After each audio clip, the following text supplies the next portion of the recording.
여러분 안녕하십니까? C채널 뉴스입니다. 동성애 합법화, 종교자유 침해 등의 우려로 논란이 됐던 포괄적 차별금지 법안 2건이 결국 철회됐습니다. 유엔 권고에 따라 차별금지법의 추진은 계속될 전망인 가운데 일부 독소 조항의 보완이 과제로 남았습니다. 이인찬 기자의 보도입니다. 민주통합당 김한길 의원의 51명과 같은 당 최원식 의원의 11명이 지난 2월 각각 발의한 차별금지 법안을 철회했습니다.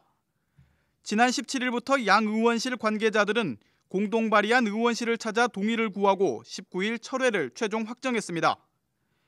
이제 국회 법사위에 계류 중인 차별금지 법안은 통합진보당 김재현 의원 등 10명이 지난해 11월 발의한 것만 남았습니다. 법안 철회의 결정적 이유는 법안의 내용이 지나치게 포괄적이어서 부작용을 불러올 수 있다는 기독교계와 시민단체의 강한 반발 때문이었습니다. 민주통합당에서 차별금지법안의 독소조항을 근거로 해서 철회를 했기 때문에 법제사법위원회 차별금지법안 소위원회가 10명으로 구성되어 있는데 아마 통합진보당에서 발의한 그 차별금지법안은 상정 자체가 되지 않을 걸로 저희는 판단을 하고 있고요. 당초 법안들은 공통적으로 성별과 장애, 종교, 사상 등 어떠한 이유로 차별받지 않아야 한다는 점을 강조하고 있었습니다. 또 이를 어길 경우 2년 이하의 징역이나 1,000만 원 이하의 벌금형을 부과하는 강제 조항도 포함됐습니다. 반대 단체들은 성적 지향, 성 정체성 등을 이유로 차별받지 않는다는 조항과 종교 사상에 대한 차별금지 조항이 동성애와 동성혼을 합법화하거나 이단 사이비 등에 대한 비판을 어렵게 할 수 있다며 반발해왔습니다. 동성애와 동성혼, 남자 며느리, 여자 사이를 합법화하고 국민의 도덕 윤리 체계를 무너뜨리며 전통 가족 체계를 붕괴시키는 결과를 초래하게 됩니다. 표현과 실현의 자유를 봉쇄하고 있습니다. 또 포괄적으로 제한하고 있는 두 번째는 종교 자유의 제한입니다. 법안들에 대한 입법 예고 기간은 지난 9일 만료됐고 당시를 기준으로 접수된 약 9만 건의 의견 중 90%가 반대 의견이었습니다. 결국 지난달 13일 기독교 공공대책협의회와 국가조찬기도회 등 교계단체가 대책위원회를 발족하고 첫 반대 활동에 돌입한 지 약 한 달 만에 법안이 철회된 것입니다. 하지만 차별금지법은 재추진 가능성이 매우 높습니다. 인권보장과 소수자 보호라는 본래 취지에 대부분이 공감하고 있고 철회한 두 의원도 각계각층의 의견을 수렴하고 이를 위한 당내 논의기구 마련 등을 당 지도부에 건의하겠다는 계획을 밝히고 있기 때문입니다. 법무부도 지난해 10월 유엔 인권이사회가 한국 정부에 72가지 항목의 인권 개선을 요구한 것을 반영해 올해 안에 차별금지법을 제정한다는 계획을 밝히고 있습니다. 또 우리 사회를 진정한 차별을 받지 않는 될 그런 분들을 위한 그 법안이 만들어질 수 있도록 한국교회가 그리고 저희 한국교회 동성애 동성혼 입법적 비상대책위원회에서 적극적인 그런 역할을 계속하려고 합니다. 한편 한국교계 대책위원회는 오는 25일 회의를 갖고 앞으로의 활동 방향을 논의할 예정입니다.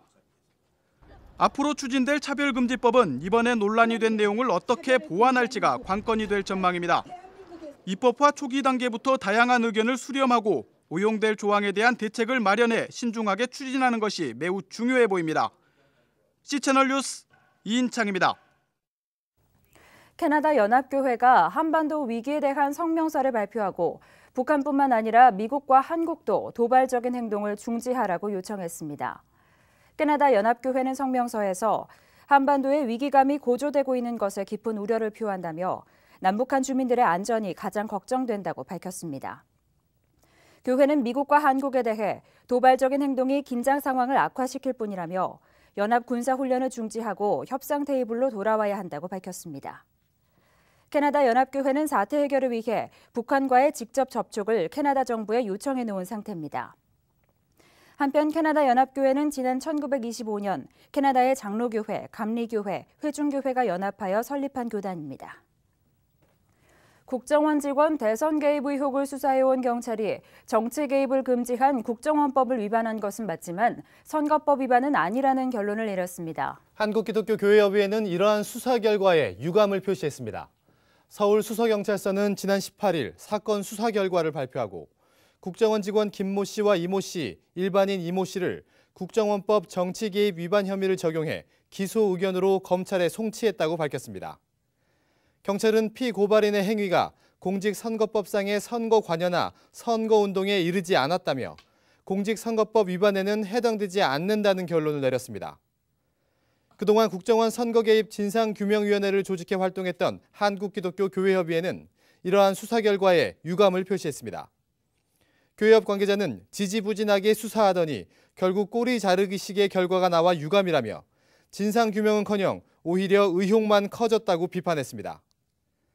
한편 검찰로 송치된 국정원 직원 김 씨 등 3명은 지난 12월 대선 직전까지 4개월 동안 인터넷 사이트에 특정 대선 후보를 겨냥한 악성 게시물 120여 건을 올린 것으로 드러났습니다.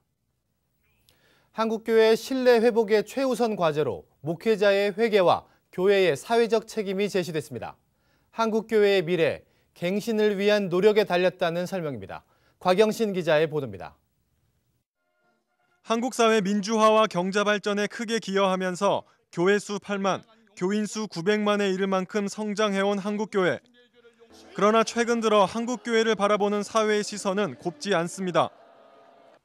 한국기독교 목회자협의회가 지난 2012년 실시한 한국인의 종교생활과 의식조사에 따르면 최근 2, 3년 동안 한국교회를 얼마나 더 많이 신뢰하게 되었냐는 질문에 비기독교인의 19.7%는 더 적게 신뢰하게 되었다고 답했습니다. 비슷하다는 응답이 75.5%였고 더 많이 신뢰하게 되었다는 응답은 4.8%에 불과했습니다.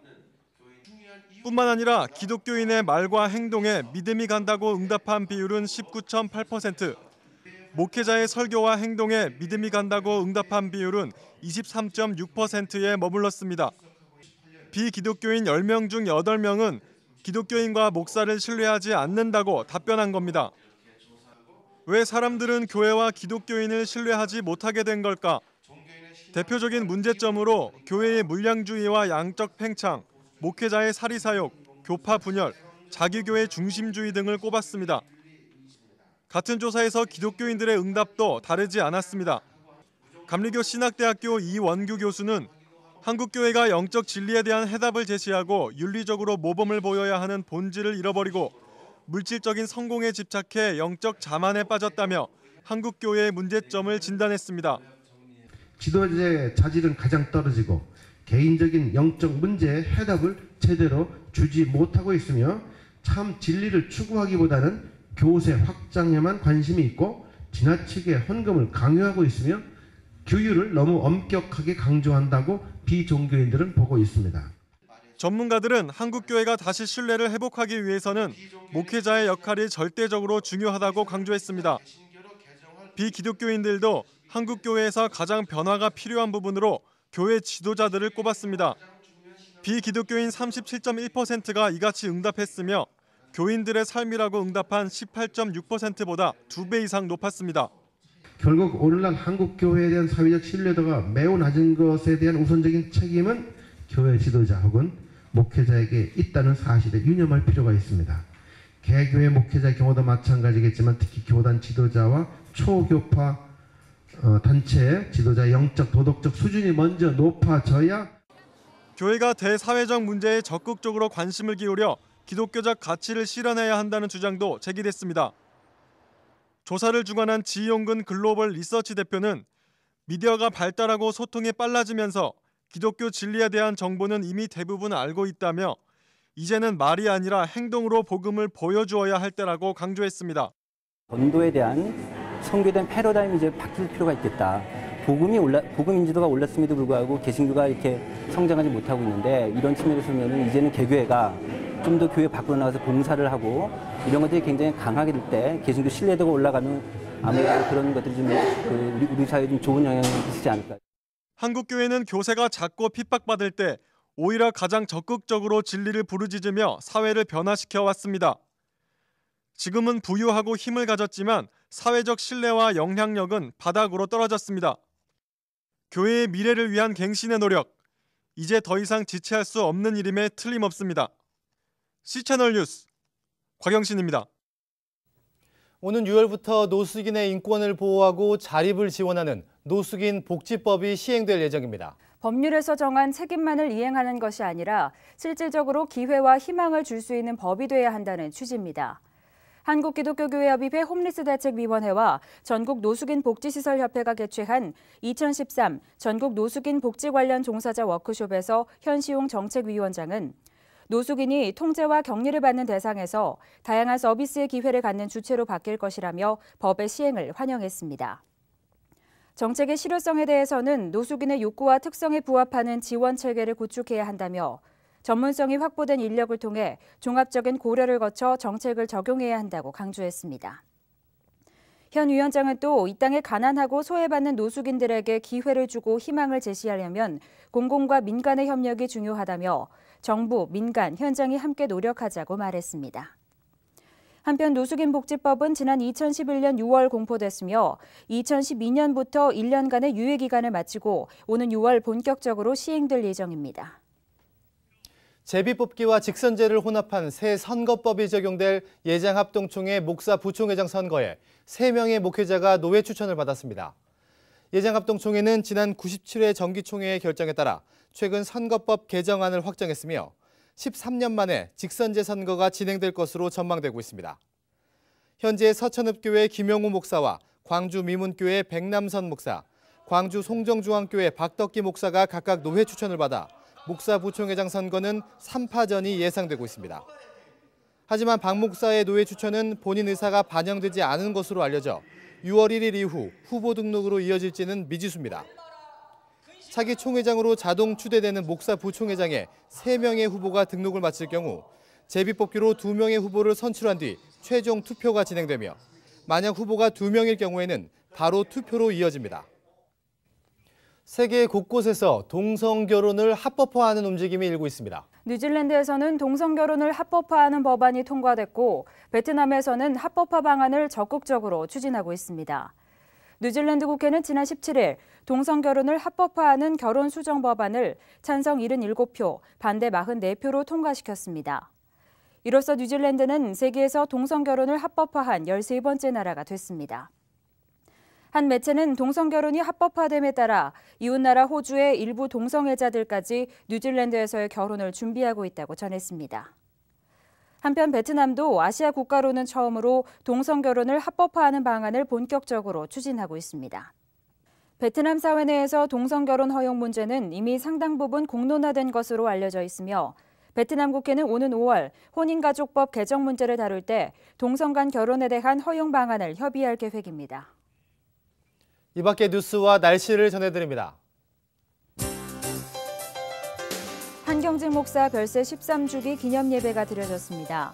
설교를 전한 연세대 김형석 명예교수는 북한 선교와 인재 양성에 매진했던 한경직 목사의 뜻을 계승하는 데 모두가 함께 하자고 권면했습니다. 서울 큰은혜교회가 아프리카 주민 실명 예방과 식수 공급을 위한 기금을 마련하고 사회복지법인 하트하트재단에 전달했습니다. 기금은 탄자니아 학교 3곳의 학생 500명에게 식수를 공급하기 위한 물탱크 설치 사업에 사용됩니다. 미랄복지재단이 23일 장애인의 사회통합을 위한 콘서트를 개최합니다. 서울 필하모닉 오케스트라, 가수 최성수, 장애인 첼로 합주단 날개 등이 참여하며 마련된 기금은 장애인 보호센터 설립을 위해 사용됩니다. 개성공단 입주기업 대표들의 방북이 또다시 무산될 전망입니다. 대표단은 22일 상주 근로자들에게 생필품 등을 전달하기 위해 개성공단을 방문하겠다는 의사를 통보했지만 북측은 지난 18일에 이어 또다시 불허 입장을 통보했습니다. 날씨입니다. 곡식에 필요한 단비가 내린다는 절기 고구인데요. 절기답게 아침부터 낮 사이에 경기와 강원 남부, 충청 이남 지방에 5mm 안팎의 단비가 내리겠습니다. 서울을 비롯한 그 밖의 중북부 지방에는 오전에 산발적으로 빗방울 떨어지는 곳이 있겠습니다. 기온 변화도 큽니다. 낮 기온이 10도 안팎까지 뚝 떨어질 전망이니 따뜻한 겉옷을 잘 챙겨 입으시기 바랍니다. 아침 기온은 서울 대전 6도, 대구 7도를 기록하겠습니다. 낮 최고 기온은 부산이 10도, 서울이 11도까지 오르겠습니다. 바다의 물결은 전해상에서 0.5에서 2m를 일겠습니다. 주간 날씨입니다. 주일에는 종일 맑은 날씨가 예상됩니다. 다음 주에는 따뜻한 봄 날씨가 이어지겠지만 화요일과 수요일 사이에는 전국에 또 한 차례 비 소식이 있습니다. 평안한 주말 보내시기 바랍니다. 시청해주신 여러분 고맙습니다.